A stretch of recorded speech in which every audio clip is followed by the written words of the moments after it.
Bueno, amable teleaudiencia, a todas las personas que nos siguen a esta hora en nuestra página soyautónomo.tv, tengo el honor de estar aquí con dos maestros del periodismo.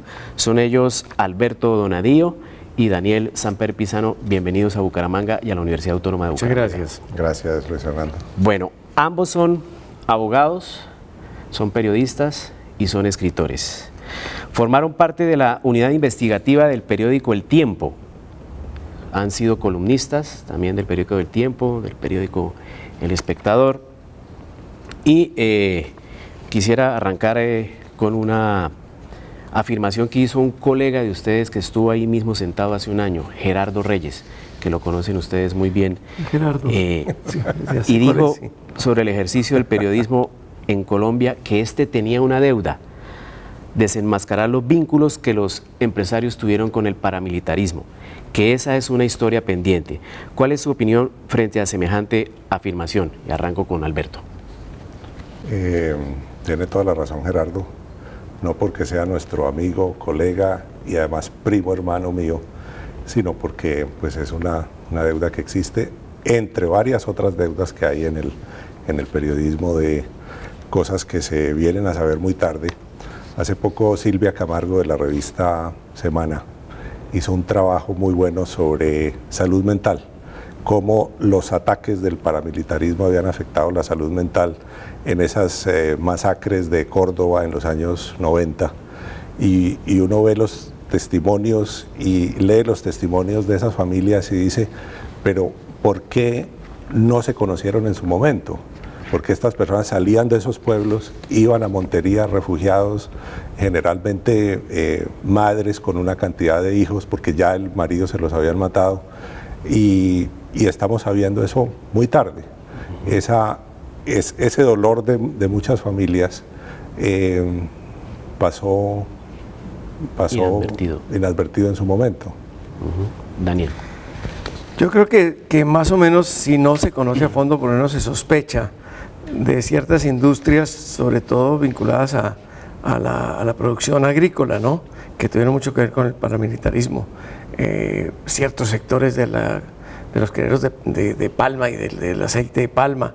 Sobre esto hay algunas sospechas y hay algunas cifras, pero lo interesante es preguntar si ahí termina todo, o uno puede pensar que en ciertas ciudades pequeñas, por ejemplo, que fueron muy azotadas por la guerrilla y respondieron con el paramilitarismo, que es una forma pues igualmente violenta e ilegal, si en esas ciudades hubo alguna vinculación que tuviera que ver con empresas locales o empresas de distintos órdenes, no solamente de tipo agroindustrial.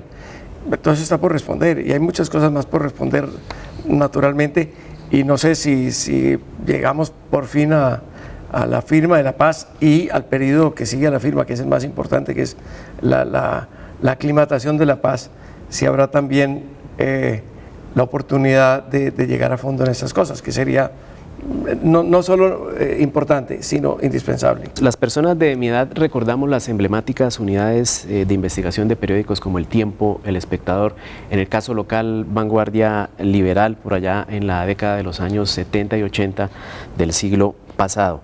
Desafortunadamente, la muerte de periodistas a manos de las fuerzas oscuras, que son muchas en Colombia, y los atentados a instalaciones de estos periódicos como El Espectador, como Vanguardia Liberal, impactaron en este tipo de unidades.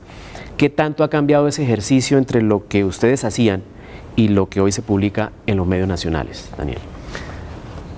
Yo creo que ha cambiado bastante, pero sería una injusticia decir que no hay periodismo de investigación ahora.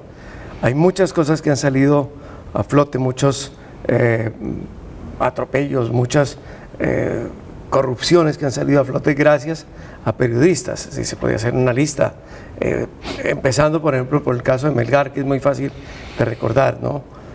Aquel campo supuestamente de concentración para militares que hubieran cometido delitos que en realidad lo que era un club social, ¿no? Eso fue un destape de periodistas, y muchos otros. Los falsos positivos casi seguramente también es un destape de la prensa. Lo que pasa es que en su momento la unidad investigativa, sobre todo la del Tiempo, tengo que decirlo porque es así, produjo un enorme impacto porque no se había hecho de manera sistemática ese tipo de periodismo.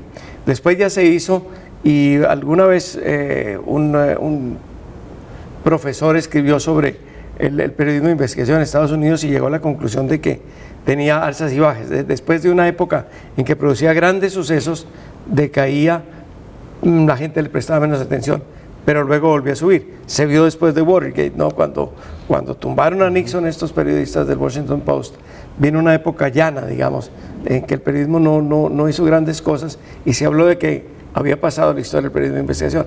No fue así, evidentemente, y después se demostró que no era así.